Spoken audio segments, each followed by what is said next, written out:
మహోన్నతుడైనటువంటి మా గొప్ప దేవుడా, మీ గొప్ప నామాన్ని బట్టి మీకు వందనాలు, స్తుతులు, స్తోత్రాలు చెల్లిస్తున్నాం ప్రభా. నాయన ఎండల వేడిమి అధికమవుతున్నప్పుడు కూడా ప్రభా, మరి గతించిన కాలం నుండి 2026 సంవత్సరం 5వ నెలలో ఈ 3వ పునరుత్థాన దినమందు మమ్మల్ని సజీవులుగా ప్రవేశపెట్టినందుకు మీకు స్తోత్రాలు, వందనాలు, స్తుతులు చెల్లిస్తున్నాం. ఆనాడు నాయన ఐగుప్తు దేశం నుండి కనాన దేశానికి అరణ్య యాత్ర చేస్తున్నటువంటి ఇశ్రాయేలు జ్ఞాపకం చేసుకొని పగలు ఎండ దెబ్బ తగులకుండా ఆయన మేఘస్తంభం నుంచి నడిపించినటువంటి దేవుడు ఈ రోజు అదే కృప నా పట్ల, మా పట్ల, మా అందరి పట్ల కూడా మీరు కొనసాగిస్తున్నందుకు మీకు స్తోత్రాలు చెల్లిస్తాను.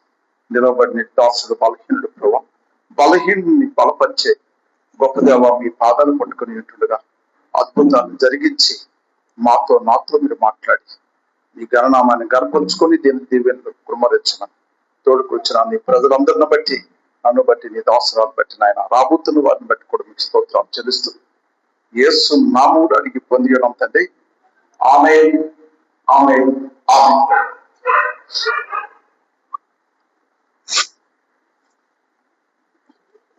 ద్వితీయోపదేశ కాండము 6వ అధ్యాయము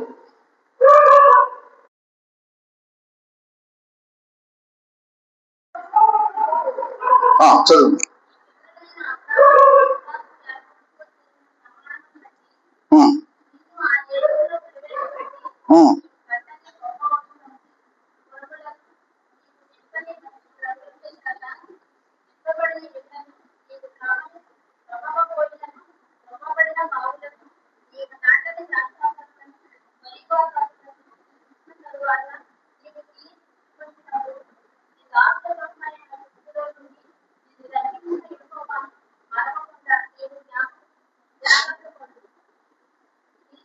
చాలు.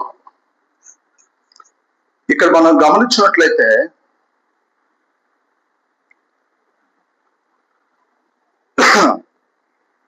ఇశ్రాయేలుతో దేవుడు పలికినటువంటి మాట అందరికీ వర్తించినది. ఆనాడు ఇశ్రాయేలుకే కాదు, ఈనాడు నీకు, నాకు, మనందరికీ కూడా ఈ మాటలు, ఈ వాగ్దానాలు వర్తిస్తాయి.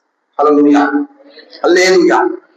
కీర్తనకారుడైనటువంటి దావీదు భక్తుడు 23వ కీర్తన మొదటి చరణంలో మాట అంటాడు, యెహోవా నా కాపరి, నాకు లేమి కలుగదు. ఆ మాట దావీదు పలకడానికి కారణం ఏంటి తెలుసా? తమ పితరులకు దేవుడు ఇచ్చినటువంటి వాగ్దానము దావీదుకు బాగా తెలుసు. హల్లెలూయా, హల్లెలూయా, హల్లెలూయా. విశ్వాసిగా ప్రతి ఒక్కరూ కూడా జ్ఞాపకం చేసుకోవాల్సినటువంటి మాటలు. ఈరోజు దేవుడు నిన్ను చక్కగా చూస్తూ ఉన్నాడంటే దీని వెనుక నీ కొరకు, నువ్వు రక్షణలోకి రాకముందే, నువ్వు దేవుని ఎరకముందే నీ కొరకు ఎంతో మంది ప్రార్థనలు చేసిన కారణాలను బట్టి నువ్వు ఇంత క్షేమంగా ఉండటానికి దేవుడు సహాయం చేసి ముందుకి నడిపిస్తూ ఉన్నాడు. దావీదు హీన స్థితి నుండి ఉన్నత దశకు, ఏమీ లేని స్థితి నుండి ఊహించలేనటువంటి స్థితి, గొర్రెల కాపురత్వం నుండి గొప్ప రాజైన స్థితికి చేరడానికి కారణం ఏంటంటే తన పితరులైనటువంటి అబ్రాహాము, ఇస్సాకు, యాకోబులకు దేవుడు చేసినటువంటి వాగ్దానము వారితోనే ఉండలేదు, కానీ అది నాకు కూడా నా దేవుడు కొనసాగిస్తూ ఉన్నాడన్న విశ్వాసమే ఆయన అంతటి వాడిని చేసింది. హల్లెలూయా.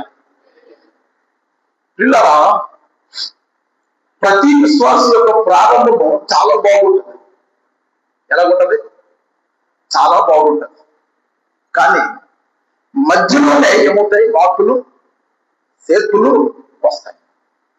మార్పు అనేది దేవుని గుర్చినటువంటి మార్పు వస్తే దేవునికి స్తోత్రం, హల్లెలూయా. కానీ దెయ్యానికి సంబంధించినటువంటి మార్పు వచ్చిందనుకోండి, అది గొప్ప ప్రమాదం, అది మహాప్రమాదం.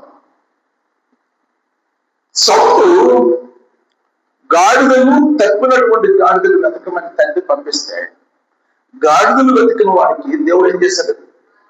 రాజుగా ఆక్షేపించాడు. అంటే ఏ స్థితి నుండి ఏ స్థితికి దేవుడు తీసుకెళ్ళాడు?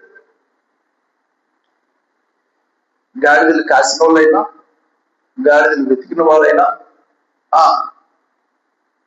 వాళ్ళు చూసినటువంటి మనుషులు ఏమంటారు?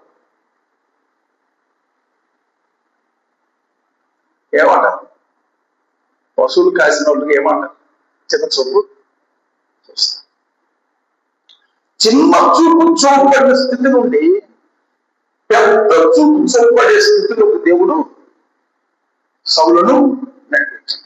కానీ మధ్యలో కాలం ఏమైంది? మార్పు వచ్చింది.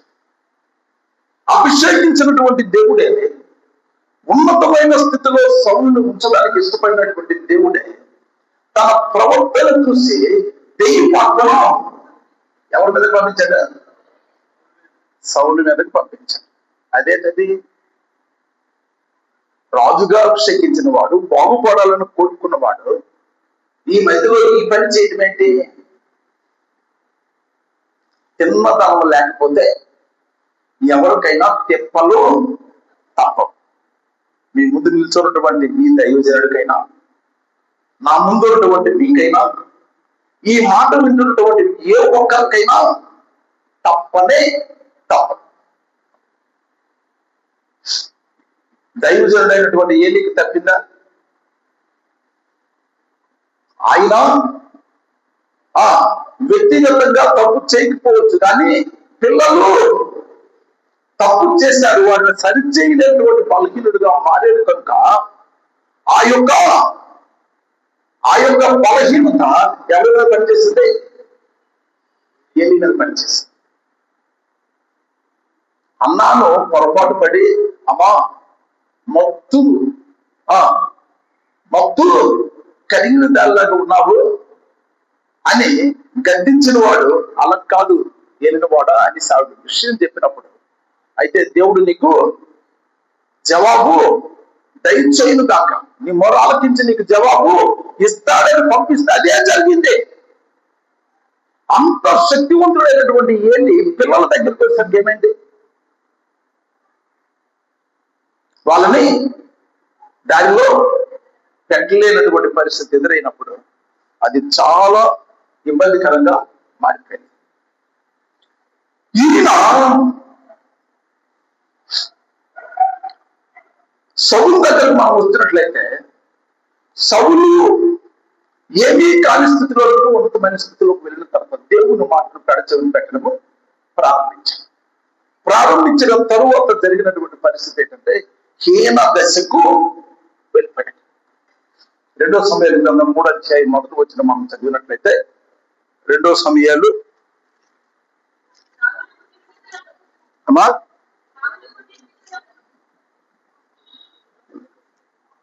2 సమయాలు ఏం చదువు?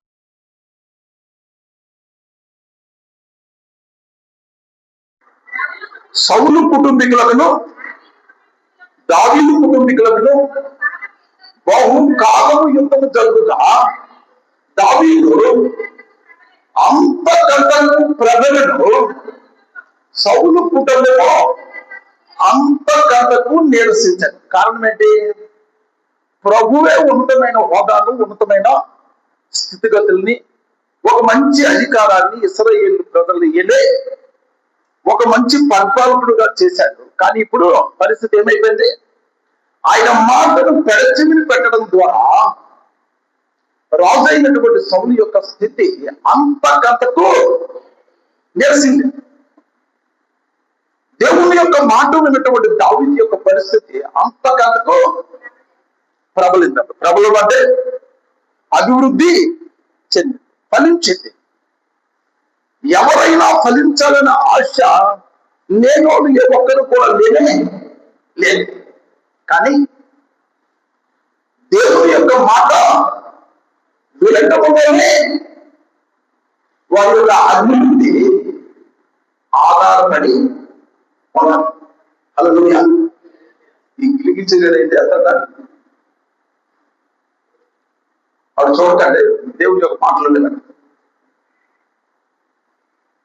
ఏంటంటే ఒక వ్యక్తి యొక్క అభివృద్ధి దేని మీద ఆధారపడి ఉండే? దేవుని యొక్క మాటను విన్నావా లేదనే దాని మీదే ఆధారపడి. నువ్వు వినటం నీ ముందైతే అభివృద్ధి పొందించడము ఎవరు వద్దు? దేవుడు వద్దు. ఆ సంగతి దావీదుకు తెలుసు కనుక 23 మొదటి చరణంలో ఏమన్నాడు? యెహోవా నా కాపరి, నాకు లేని కలుగు. ఇచ్చినంత వరకు వదలదు, తీసే త్వరగా.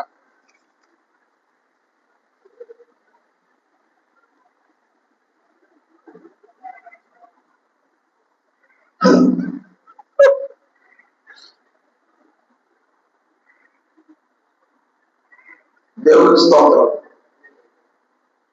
కనుక ఇక్కడ మనం గమనించినట్లయితే దావీదు యొక్క స్థితి అంతకంతకు ప్రబలం, అంతకంతకు వదిలాడు, అంతకంతకు ఉన్నతమైన స్థితిలోకి వెళ్ళాడు. వెళ్ళడానికి కారణం తన పితరులకు దేవుడు చేసినటువంటి వాగ్దానాన్ని అవసానం పట్టాడు. దేవుని యొక్క మాటలు వినటంతోనే నువ్వు ఆగిపోతే అభివృద్ధి నీ కంటితో చూడటం, నువ్వు అనుభవించడం చాలా చాలా కష్టం. ఆలకించినటువంటి మాటను అనుసరించాలి, అనుసరించినటువంటి మాట ద్వారా నువ్వు ప్రతిఫలాన్ని పొందడానికి ప్రయత్నము చేయాలి. హల్లెలూయా, హల్లెలూయా. యెహోవా నా కాపరి, నాకు లేమి కలుగదు. ఇంకా అంతా క్రింద మనం చదవడం అవసరం లేదు, కానీ ఇప్పుడు 10వ వచనం మనం చదివితే, నీ దేవుడైన యెహోవా నీ పితరులైన అబ్రహాము, ఇస్సాకు, యాకోబులతో చేసిన ప్రమాణం బట్టి నేను ఆ దేశంలో ప్రవేశపెట్టి. ఏ దేశం అది? పాలు తేనెలు ప్రవహించే దేశం. అక్కడ ఆకలి అనేది మాట వినిపించనే వినిపించు. అసలు ఈ పాలు తేనెలు ప్రవహించే దేశము దేవుడు ఇశ్రాయేలుకి ఎవరిని పట్టిస్తానన్నాడు? ఆయన ఎవరితోనైతే ప్రమాణం చేశాడో, అబ్రహాము, ఇస్సాకు, యాకోబులతో, వారిని బట్టి వీరు ఆయన మాట వింటే వీరు కూడా అనుభవించడానికి దేవుడు వీరికి సహాయము చేస్తానన్నాడు. హల్లెలూయా. కూడబెట్టిన ఆస్తులు అనుభవించడానికి ప్రతి ఒక్కరు ముందుకు వస్తారు, కానీ చెప్పిన మాట మాత్రం మొదలు చెప్పాలి. చెప్పిన మాట మాత్రము వినాలి. చెప్పిన మాటలు విన్నామనుకో అసలు నీ కష్టాలు అనేది ఉండనే ఉండదు. తప్పిన కుమారుడు, తగ్గిపోయిన కుమారుడు, ఆయన సంపాదించింది ఏమి లేదు, ఆయన కూడబెట్టింది కూడా ఏమీ లేదు. అడగడానికి హక్కుదారునని ఎందుకు అనుకున్నాడో కూడా తెలియదు. కానీ తండ్రి మనస్సు ఎంత మంచిదో చూడండి.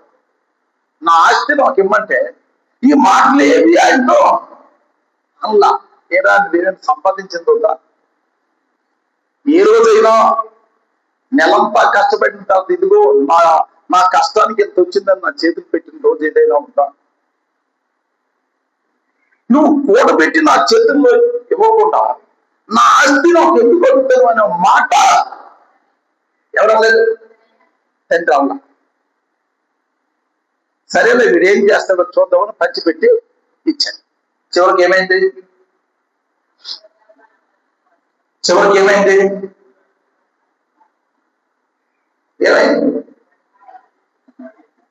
చివరికి దిక్కు మాలినటువంటి పరిస్థితిని అనిపించాను. ఆకలితో అలమటిస్తూ పందులు తినే పొట్టు తినటానికి ఆశపడినా అది కూడా దొరకదు. కారణం ఏమంటారు? తండ్రి మాటలో అక్కడ రాయబడలేదు, కానీ ఏ తండ్రి అని ఎందుకు అడగకుండా ఉంటుంది చెప్పండి?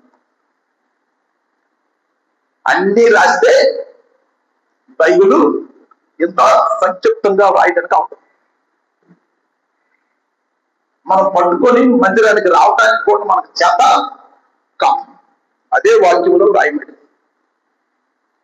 సముద్రంలో ఉన్నటువంటి నీటిని ఇంకుగా చేసుకొని ఈ సంఘటనలన్నీ కూడా రాస్తే అది చాలంట అంతా ఉంది. ఆ ఉన్నదాన్ని సంక్షిప్తంగా దేవుడు మనకు అవగాహన అయినవే ఇక్కడ వ్రాసి పెట్టాడు. అడుగుంటాడు, చెప్పుకుంటాడు, విల్లా నేనేంటో నేను చూపిస్తానని ఏమేమో కబుర్లు చెప్పిన వాడు 6 నెలల తిరగక ముందే ఏమైపోయాడు? దిక్కుమాలినటువంటి స్థితిలోకి నెట్టబడ్డాడు. ఆహారం పనిచేయించుకున్నవాడు ఆహారం ఎలాగా పెట్టలేదు. కనీసం పందులు తినే పొట్టు పొట్టు తినాలని ఆశపడితే పందులు కూడా ముత్తో పొడిచింది. వీడెవడో పనికి మళ్ళాడు, మా ఆహారానికి వీడు అడ్డును వస్తాడని ఎప్పుడైతే పందులు పొడు ఆయన్ని దుఃఖపెట్టాడు అప్పుడు గుర్తుకొచ్చాడండి. ఎవరు? బయలుదేరక ముందు తండ్రి చెప్పినటువంటి మాటలన్నీ అప్పుడు ఈ చిన్న కుమారుడు జ్ఞాపకము వచ్చాయి. నా తండ్రి ఇంత 10 వారికే ఆహారము సమృద్ధిగా ఉంది.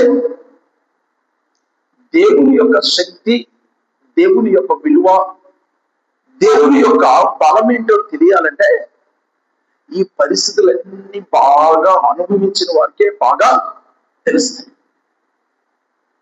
ఈ పరిస్థితులన్నీ అనుభవించిన వారికే దేవుని ఎందుకు అతుక్కోవాలో, దేవుని యొక్క మాట వింటే ప్రయోజనం ఏంటో, దేవుని యొక్క మాట ప్రకారం నడిస్తే కలిగే లాభం ఏంటో వారికి మాత్రమే తెలుస్తుంది.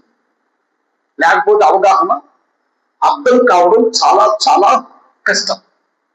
ఎందుకు? దానికి ఉదాహరణ ఇశ్రాయేలీలే. 10 సూచక్రియలను ఐగుప్తు దేశంలో చేసి ఐగుప్తు నుండి విడిపించి దేవుడు వాగ్దాన దేశానికి అరణ్యంలో నడిపిస్తూ ఉంటే ఎన్నిసార్లు తిరగబడారు? ఎన్నిసార్లు? లెక్కించలేనట్లు తిరగబడ్డారు. దాంట్లో కొంతమంది దేవుని యొక్క ఉగ్రతకు గురై ఎండుటాకుల్లాగా మార్గ మధ్యంలోనే రాలిపోయారు. కొంతమంది వాగ్దానం చేసినటువంటి కనాను దేశానికి దేవుని యొక్క ఉద్దేశం ఏంటంటే అందరినీ నడిపించాలి. ఏదైనా ఊరెళ్ళడానికి కుటుంబం అంతా బయలుదేరమనుకోండి, మార్గ మధ్యంలో కొంతమంది వెనక్కిపోవాలని ఎవరైనా కోరుకుంటారు. మీరు వద్దు, అనవసరంగా మాత్రం వచ్చారు, ఎప్పటికైనా వెనక్కి వెళ్ళిపోండి అంటారు. ఆ మాటలు చెప్తే ముందే చెప్తారు. దేవుని యొక్క ఉద్దేశం కనాను దేశానికి ఇశ్రాయేలులందరినీ చిన్నవాడిని మొదలుకొని పెద్దవాడి వరకు అందరినీ నడిపించాలని దేవుని యొక్క ఉద్దేశం. కానీ ఇశ్రాయేలు యొక్క వారి యొక్క దుష్ప్రవర్తన చివరికి వారిలో కొన్ని లక్షల మందికి ఎండుటాకుల్లాగా రాలిపోవడానికి వారికి అడ్డొచ్చింది. చివరికి వారిని నడిపించే మోషే అహరోను కూడాను కనాను దేశానికి వెళ్లకుండా వీరి యొక్క ప్రవర్తనే వారికి కూడా ఏం చేసింది? ఆటంకంగా మరి మోషే వెళ్ళాడా? కనాను దేశానికి వెళ్ళాడు, వెళ్ళా. ఆయనకంటే ముందే అన్న చనిపోయాడు. వాళ్ళిద్దరూ కూడాను వెళ్ళ. కోపం వల్ల ఈయన మోషే వెళ్ళలేకపోయాడు. 40 రోజులు ఉపవాసంతో భక్తం చేయడానికి సినాయి కొండకి ఆయన అడుగుతాడు. కిందనేమో ప్రజలతో వేషాలు వేసినటువంటి అహరోను కొన్ని ఏర్పడిపోయాడు. అర్హతను, ఆ యోగ్యతను కోల్పోయాడు. అంటే చివరికి ఇశ్రాయేలీయుల యొక్క వేషాలు కనాను దేశానికి వెళ్లకుండా వారికి అడ్డొచ్చాయి. వారిని నడిపించే దైవజనులు కూడా అడ్డు వచ్చాయి. కనుక ఈ సంగతి మనం ఎప్పుడు కూడా మర్చిపోకూడదు. అబ్రహాము, ఇస్సాకు, యాకోబులకు దేవుడు చేసినటువంటి వాగ్దానం ప్రకారం వీళ్ళంతా కూడా ఆయన మాట ఆలకిస్తే సుఖంగా కట్టలేనటువంటి ఎండల్లో అడుగు పెట్టడానికి, విత్తలేనటువంటి ఆ తోటలు యొక్క పండ్లు అనుభవించడానికి, తవ్వలేనటువంటి బావుల యొక్క నీరు తాగడానికి, లోయలు కలిగినటువంటి సమృద్ధి అయినటువంటి అసలు ఎండు భూమి అనే మాట వెళ్ళలేనటువంటి పరిస్థితులకి నడిపించే ఆ ప్రాంతాలకు వెళ్ళడానికి దేవుడు వారికి అన్ని కలుపు చేస్తే వీరికి మీరే ఎలా తయారయ్యారు? ఆటంకంగా తయారయ్యారు. అందుకే ఆకలేసినప్పుడు దేవుని పాదాల చెంత గడిపి, దేవుడి పాదాల చెంత ఏడ్చే ఆ యొక్క ఆక్రందన, ఆ యొక్క ఆసక్తి అన్నీ కలిగినప్పుడు ఉండదు. కనుక అన్ని కలగడము దేవుడు కలుగు చేయడం తప్ప, అనుభవిస్తున్నటువంటి నీవు దానికి తగ్గట్టుగా నువ్వు వ్యవహరించకపోవడము.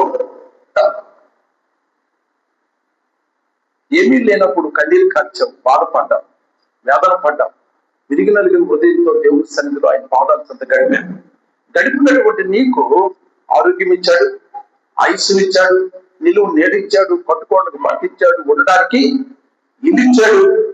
కావలసిన అవసరాలన్నీ కూడా తీర్చడమే కాకుండా అడగింది కూడా సొలొమోనులాగా అనుగ్రహించాడు. అనుగ్రహించినప్పుడు కృతజ్ఞత ఎవరు ఉండాలి?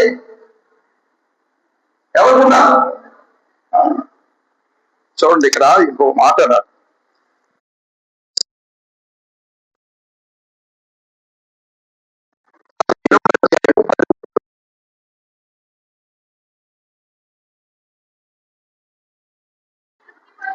నీవు తిని తృప్తిపోతే నీ దేవుడైన యెహోవా నీకు ఇచ్చిన మంచి దేశంలో బట్టి ఆయనను స్తుతింపవలెను.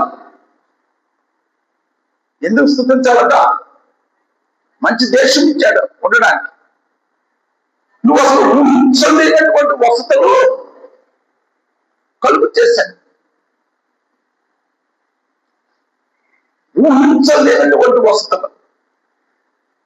ఈ రోజు కోటీశ్వరులుగా పిలువబడిన వారికి కూడా కనాను దేశంలో దేవుడు ఇశ్రాయేలును కలుగు చేసినటువంటి వసతులు ఎప్పటికీ కూడా ఎవరికి లేవంటే అతిశయోక్తి కానీ కాదు. మన గాజువాక ప్రాంతంలో హైయెస్ట్ సదుపాయాలు కలిగినటువంటి అపార్ట్మెంట్ ఏదంటే ఏం చెప్తారు? సెలెస్ట్ లో లేనటువంటి దేనికి కూడా ఆ అపార్ట్మెంట్ లో ఉన్నవారు బయటికి రానవసరం లేదు, అన్నీ ఉన్నాయి.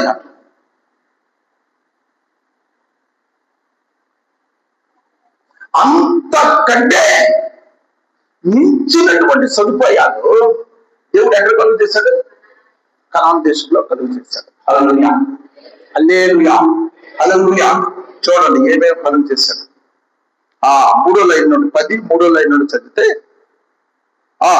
నీవు కట్టని గొప్పవకు మంచి పురములు అంటే పట్టణం.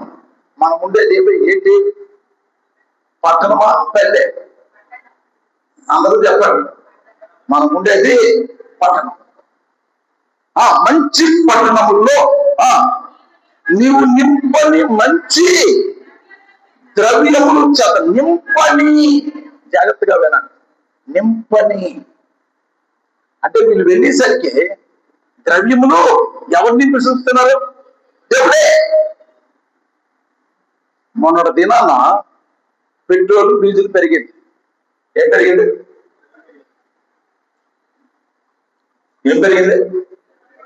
Petrol diesel. అంతకుముందు గ్యాస్. ఎంత పెంచుతున్నారో అర్థం కాని పరిస్థితి. ఈ యొక్క ప్రభావము ఎక్కువగా ఎవరి మీద పడుతుంది? ఆ ప్రజల మీదే. కానీ ఎక్కువగా పేదవారు ఎక్కువగా బాధ అనుభవిస్తారు. అంతకుముందు తగ్గినప్పుడు ఇదే రేటు కొనసాగించాలి. తగ్గినప్పుడు సగానికి అమ్మవలసినప్పుడు పెట్రోల్ 108 రూపాయలు ఎంతో పైసలు ఉన్నాయి లీటర్. అప్పటికి సగమే అన్ని దేశాలు కూడా అమ్ముతున్నాయి. తగ్గినప్పుడు మాత్రం తగ్గించాల. తగ్గినప్పుడు తగ్గిస్తే పెరిగినప్పుడు పెంచడంలో తప్పు కానీ కాదు. కానీ తగ్గినప్పుడు వీళ్ళు లాభాలు అనుభవించారు, పెరిగినప్పుడు మాత్రం ఎవరి నడిగా వేశారు? పేద ప్రజల మీద వేశారు. ఇప్పుడు ఈ యొక్క బాధ ఇశ్రాయేలునికి లేకుండా దేవుడు చేశాడు. హల్లెలూయా. అప్పుడు చేశాడు. ఇప్పుడు ధరలు పెరిగినా నీవు నేను చక్కగా బ్రతకడానికి దేవుడు ఇప్పటికీ చేస్తూనే ఉన్నాడు. ఆ నమ్మకం ఉండాలో అల్లే చెప్పండి. హల్లెలూయా, హల్లెలూయా, హల్లెలూయా. అందుకే మనుషులు నమ్ముకుంటు కంటే యెహోవాను ఆశ్రయించడం మేలు. రాజులు నమ్ముకుంటు కంటే యెహోవాను ఆశ్రయించడం మేలు. ప్రభుత్వ అధినేతలు ఎవరైనా, రాష్ట్ర అధినేత అయినా, దేశానికి అధినేత అయినా వీరిని నమ్ముకుంటే నట్టి అట్ట ముడగడము తప్పదు. కానీ మనం ప్రభువు నమ్ముకున్నామనే సంగతి ఈనాడు కూడా మరవకూడదు. అసలు ఇది పట్టించుకోని అవసరం లేదు. 5 రాష్ట్రాల ఎలక్షన్లు అయిపోయినంత వరకు కూడా ఆగు ఊరుకున్నారు. అయిపోయినట్లే అప్పటికి ప్రతిపక్షం చెప్తూనే ఉంది, ఈ ఎలక్షన్ అయిపోయిన వెంటనే రేట్లు పెంచుతారని చెప్పారు. అదే జరిగింది. పెంచాడు. ఆయనేమో వ్యవహార యాత్ర చేస్తున్నాడు. ఇప్పుడు అబుదాబిలో ఉన్నాడు ఆయన, మన ప్రధానమంత్రి. 6 రోజులు టూర్, హ్యాపీ ఏసీలో వ్యవహారం. కానీ ఇక్కడ పేదవాడు ఎంతో బాధలు పడుతూ ఉన్నాడు. కనుక ప్రభుత్వ అధినేతలైనా అధికారులైనా మొట్టమొదటి ప్రజలకు చేయవలసింది తగ్గిస్తావో పెంచుతావో పక్కకు పెట్టి, ఉచితాలు ఇస్తావో లేదో పక్కకు పెట్టి, అది నేను ఎవడు అడగలేదు. మీ యొక్క లాభం కొరకు మీరే వాగ్దానం చేశారు. ప్రతి ఇంట్లో చదవం వచ్చేటట్టు, ప్రతి ఇంట్లో చదువుకునే వాళ్ళు అందరిలో కంపల్సరీ చేయాలి. అప్పుడు నువ్వు ఇది ఏం చేసినా సరే ఎవరికి ఇబ్బంది ఉండదు. చైనాలో ప్రైవేట్ స్కూల్స్ కానీ ప్రైవేట్ కాలేజీలు కానీ ఏమీ కూడా లేకుండా అంతా కూడా గవర్నమెంట్ పరమం చేస్తారు. ఇప్పుడు ప్రజలు ఏమైనా పైసలు కట్టవలసి వస్తుంది. అందరూ ప్రైవేట్ స్కూల్స్ లో కాలేజీలో చదువుతున్న పిల్లలు చేతుల పైకి వెళ్తారు. ప్రైవేట్ స్కూల్స్ కాలేజీలు ఆలోచిస్తాను ఎంతలా లేదు. మీ చేతులు మీకు తప్ప ఎవరికి కనిపించట్లేదు. ఎంతలో కూడా కనిపించాలి కదా, ఎంత పైకి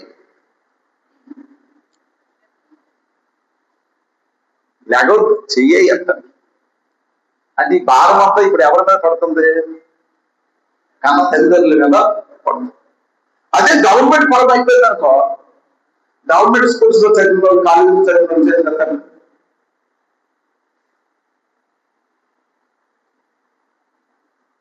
గవర్నమెంట్ స్కూల్స్ కాలేజీలు చదువులు అయిపోవడం కాదు. ఇప్పుడు చదువుతున్నావా ఎవరూ లేదు. అంటే మనకి ఆర్థిక పరమైనటువంటి ఇబ్బందులు ఉన్నాం. దేవుడు మనకు అనిపించినటువంటి పిల్లలు బాగుపడాలన్న ఆశ అందరికీ తప్పు కాదండి. కానీ లక్షలు ఎక్కడ తెస్తారు? అదే ప్రభుత్వమే చదువుకి కావాల్సినటువంటి వసతులన్నీ కూడా ప్రవేశపెట్టింది అనుకో, ఆ ప్రభుత్వ అధినేతలు ప్రభుత్వ అధికారుల యొక్క పిల్లలు కూడా గవర్నమెంట్ స్కూల్లో చదివే పరిస్థితిని బంధం చేశారనుకోండి. ఇప్పుడు పేదలు పిల్లలు కూడా ఎక్కడ చదువుతారు? అక్కడే చదువుతారు. అప్పుడు ఫీజులు కట్టాలనే ఇంకా ఆ ఆలోచనే ఉండదు. లక్షలు తగలబెట్టుకునే పరిస్థితి కూడా ఉండనే ఉండదు. ప్రతి ఇంట్లో కూడా చదువులు ఎక్కువ ఉంటాయి. ఇప్పుడు అమెరికాలో ఆయా దేశాల్లో ఉన్నటువంటి మన పిల్లలైనా లేకపోతే ఇంకా ఎన్నో సంవత్సరాలు ఉంటే అక్కడ ఉన్నవారి పరిస్థితి ఇప్పుడు ఏంటి తెలుసా? మీరు వచ్చి మా జాబులు మీరు తీసుకున్నారు, మీరు అర్జెంటుగా మీ యొక్క దేశాలకు మీరు వెళ్ళుకున్నారు. ఇప్పుడు అమెరికాలో అది స్టార్ట్ అయింది. ఏమైంది? అమెరికాలో మొదలైంది. మన ఇండియన్స్ అమెరికాలో ఉన్నంతగా ఎవరు కూడా లేదట. వీళ్ళు ఎన్ని ఉద్యోగాలు చేసినంత వరకు పర్వాలేదు, గుడ్లు గోపురాలు కూడా కట్టేస్తున్నారు. ఇప్పుడు అమెరికా వాళ్ళకి కోపం వచ్చింది, అక్కడ ఉన్నటువంటి క్రైస్తవులకు మీరు ఇబ్బంది పెడుతున్నారు, మీరు మాత్రము మా దేశానికి వచ్చి మీ గుడ్లు గోపురాలు కట్టేస్తున్నారు, ఇది మరి తప్పు కాదా అనే ప్రశ్నలు ఇప్పుడు బయలుదేరుతూ ఉన్నాయి. అదే కాకుండా మీరు రావటం వల్ల మాకు ఉద్యోగాలు కల్పన తక్కువ అయిపోయింది, మీరే మంచి మంచి స్థానాల్లో ఉన్నారు. మీకు బాగా అర్థం కాదని చెబుతున్నా. యెరూషలేము నుండి బబులోను దేశానికి వెళ్ళినటువంటి వారే టాపులో ఉన్నారు, వాళ్ళు పరదేశులే. మన దేశం నుండి ఆ దేశానికి వెళ్ళిన వాళ్ళు వీళ్ళు పరదేశులే. టాపులో ఎవరున్నారు? శద్రకు, మెషకు, అబేద్నెగో, దానియేలు టాపులో ఉన్నారు. మిగతా వాళ్ళందరూ వాళ్ళ క్రిందే ఉన్నారు. కనుకనే వారికి ఏ అవకాశం దొరికినా వీటిని పడగొట్టడానికి ప్రణాళికలు సిద్ధపరిచారు. పడగొట్టడానికే ప్రణాళికలు సిద్ధపరిచారు. కనుక ఎవరితో వారు అనుభవించారనుకోండి, హల్లెలూయా, అప్పుడు ఇటువంటి తారతమ్యాలనేవి ఉండవు. అటువంటిది ఏది అవసరం లేకుండా ఇశ్రాయేలుగా పిలువబడిన ప్రతి ఒక్కరికి కూడాను వారు కట్టలేనటువంటి ఆ ఇంట్లో వారు గొప్ప గొప్ప మంచి పట్టణాల్లో నివాసం చేయడానికి, నింపని మంచి ద్రవ్యముల చేత నింపబడినటువంటి ఎండ్లు, త్రవ్వకపోయినను త్రవ్వబడిన బావులు, నాటని ద్రాక్ష తోటలు, ఒలీవ తోటలు, నీకిచ్చిన తర్వాత నీవు తిని తృప్తి పడినప్పుడు నువ్వేదేమి దేవుణ్ణి స్తుతించాలి. మళ్ళా పెడతావు తొక్కడానికి ప్రయత్నము చెయ్యా. ఇందాక ద్వితీయోపదేశకాండం 8:10 అదే చెప్పిన. నువ్వేం చేయాలి? నీ దేవుని నువ్వు స్తుతించాలి. అది ఎప్పుడైతే నీకు చేతన ఉంటుందో దేవుడు నీకు అనుగ్రహించినటువంటి వనరులను బట్టి ఆయన అక్కడికి సంతృప్తి చెంది ఇవ్వక మానడు, ఇంకా అక్కడి నుండి ఇంకా అధికంగా నీకు అనుగ్రహించడానికి ప్రయత్నము చేస్తాడు. హల్లెలూయా, హల్లెలూయా, హల్లెలూయా. కనుక పిల్ల ఈ సంగతి ప్రతి ఒక్కరూ కూడా ఎరగండి, దేవుని యొక్క మాట వినడానికి ప్రయత్నము చేయండి. ఇప్పుడు రాబోతున్న దినాలన్నీ కూడా గడ్డు దినాలు. ప్రపంచ వ్యాప్తంగా ఇప్పుడు యుద్ధాలు జరుగుతూ ఉన్నాయి. మనకు రావాల్సినటువంటి ఏవైతే ప్రదేశాల నుండి మనకి ఎక్స్పోర్ట్ అవ్వాలో, దిగుమతి అవ్వాలో, అవన్నీ కూడా ఇప్పుడు చాలా ఎక్కువ ఆగిపోతూ ఉన్నాయి. మనకు తెలిసినప్పటి నుండి ఏ రోజు కొన్ని బంగారం మీద కానీ వెండి మీద కానీ సుంకము, దిగుమతి సుంకం పెంచినట్లు నాకైతే తెలియదు మరి. కానీ ఇప్పుడు బంగారం మీద సుంకం పెంచారు, వెండి మీద కొన్ను పెంచారు, ఇంకా వేటేటి మీద పెంచుతారు, ఇంకా మనకు తెలియదు. ఈ ప్రభావం ఏమవుతుందంటే అంతకుముందు ట్రంప్ పిచ్చోయి పెంచడం కూడా, కానీ ఇప్పుడు ఆ పిచ్చి ఎవరికి ఎక్కింది? ఇండియా కూడా ఎక్కింది. ఇంక ఎన్ని దేశాలకి పిచ్చి ఎక్కుతుందో మనకు తెలియదు. అందుకే ఎవరి మాట ఎవరు ఏం చేసినా దేవుని మాట ప్రకారం నువ్వు నడవగలిగితే దేవుడు నిన్ను ఎక్కడ ఏ విధంగా నిలబెట్టాలో, సిద్ధపరచాలో, నీకు ఏమేమి ఇవ్వాలో, ఏ నిలువలు నీ కొరకు సిద్ధపరచాలో దేవునికి బాగా తెలుసు. హల్లెలూయా. అందుకే ఈ పరిస్థితులు పట్టించుకోవా, నువ్వేమైపోతావు తెలుసా? ఇరుక్కో. కానీ దేవుని యొక్క మాట ఆలకించి ఆ మాట ప్రకారం ఎప్పుడైతే నడవడానికి ప్రయత్నం చేస్తామో, ఎన్ని పరిస్థితులు చుట్టుముట్టినా ఇశ్రాయేలీయుల కొరకు కనాను దేశంలో దేవుడు ఏ విధంగా అయితే అన్ని సిద్ధపరిచాడు, నీకు నాకు మనందరికి ఆల్రెడీ దేవుడు సిద్ధపరిచి ఉంచాడు. నమ్మకంతో అనుభవించడమే. హల్లెలూయా, హల్లెలూయా. నమ్మకంతో ఎప్పుడైతే అనుభవించడానికి నువ్వు విశ్వాసం కలిగి ముందుకు నడుస్తావో దేవుడు గొప్ప కార్యాలు చేసి ముందుకి నడిపిస్తాడు. అందుకే పరిస్థితులు ఎప్పుడు కూడా మనం పట్టించుకోకపోవడం. ఎవరికి అప్పచెప్పాలి? దేవుడికి అప్పచెప్పాలి. దేవుడికి అప్పచెప్పినప్పుడు నువ్వు స్వేచ్ఛగా వ్యవహారయాత్ర చేయొచ్చు. అన్ని నీ తల మీద పెట్టుకోవడం అనుకో, నువ్వు ముందుకు నాటడం చాలా చాలా కష్టం. నేను ఇక్కడ వాక్యం చెప్పలేను, మీరు వాక్యము వెళ్ళలేను, వేరొకరు ఇక్కడికి రాలేదు. కానీ మన భారాన్ని, మన బాధ్యతను, మన బరువులు దేవుని మీద ఎప్పుడైతే నెట్టేసామో మనం చాలా స్వేచ్ఛగా ఉండటానికి దేవుడు సహాయం చేసి ముందుకి నడిపిస్తాడు. హల్లెలూయా, హల్లెలూయా, హల్లెలూయా, హల్లెలూయా. మొన్న ఈ ఉత్సవ ఇంటి దగ్గర ప్రార్థన అయినప్పుడు ఇక్కడ ఎంతమంది వచ్చారు? ఇక్కడ కూర్చున్న వాళ్ళు కదా, రాఘవులు చేతులు ఇచ్చి ఎంత వచ్చిన వాళ్ళు కాదు, రాఘవులు 9 మంది రాలేదు. ఆయన ఒక సాక్ష్యం చెప్పాడు. ఆ 3 పిల్లలు సేవే. ఆయనకి ఇచ్చినటువంటి 3 చెల్లెళ్ళు, ఎంతమందమ్మా చెల్లెలు? ఒక చెల్లె, ఆవిడ వచ్చింది, ఆవిడ సేవ. ఇప్పుడు బరువు బాధ్యత ఎవరిదే?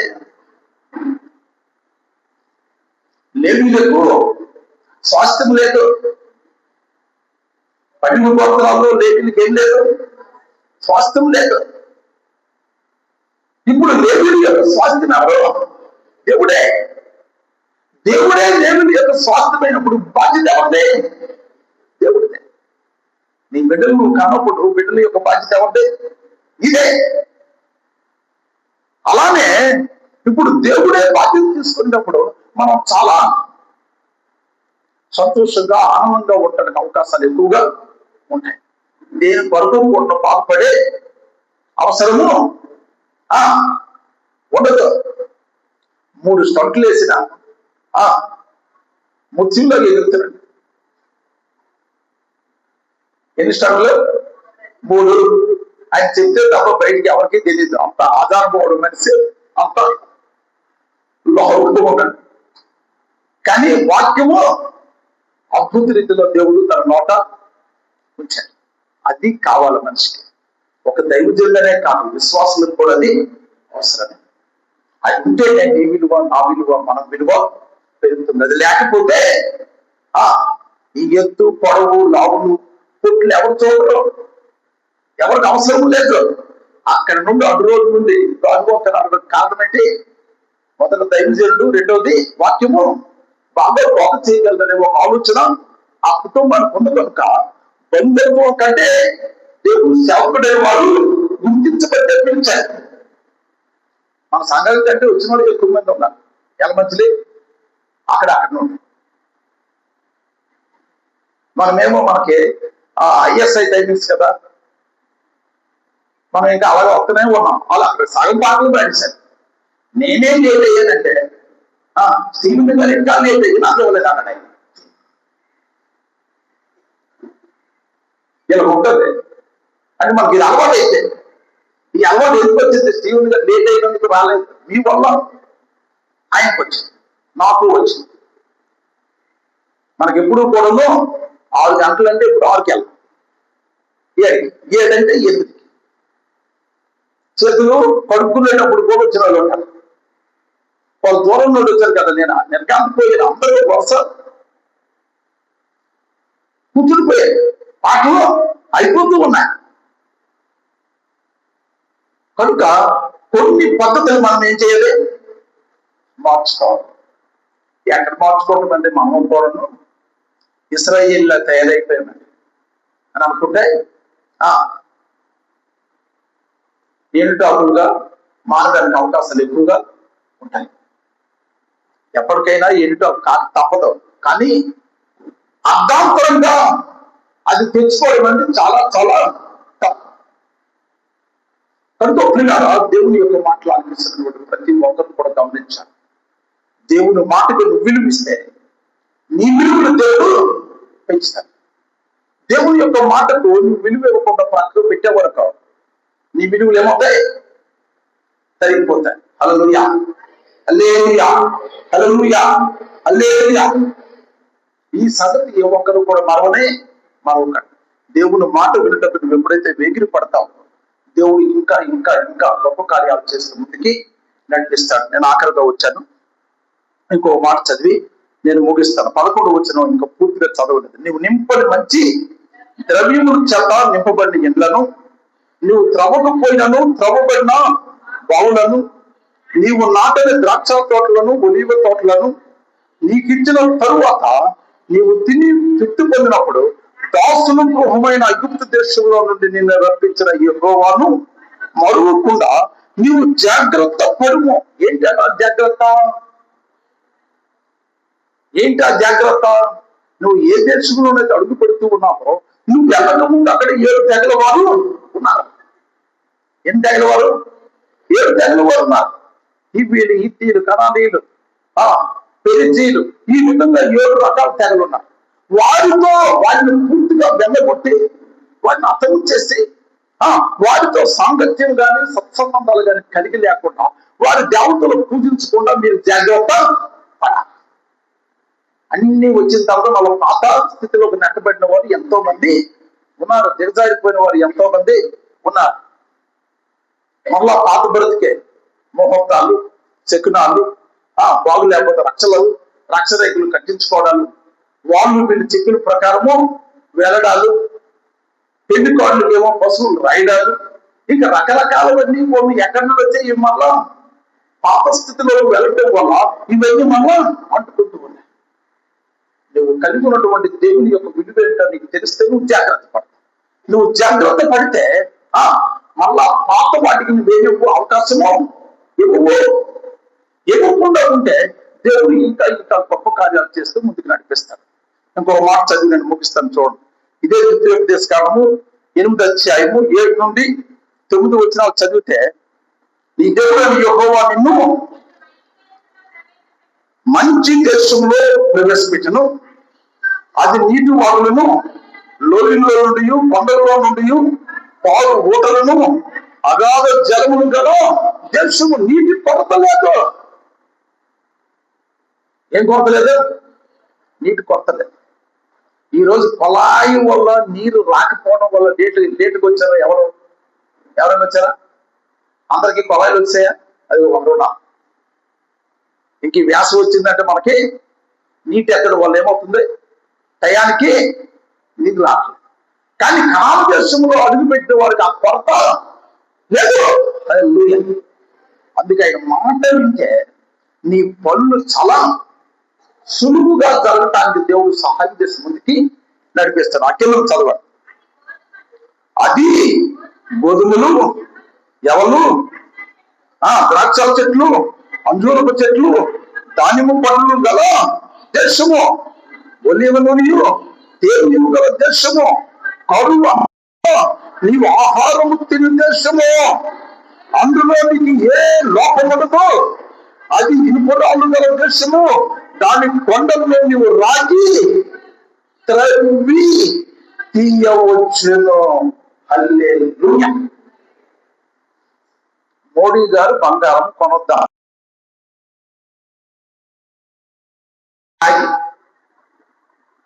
ఎవరికైనా గుర్తుందా? బంగారము కొనొద్దు, రాగి కొనమన్న. రాగి అనేది తక్కువగా, చాలా ఉపయోగకరం. రాగి అనేది తక్కువ, కానీ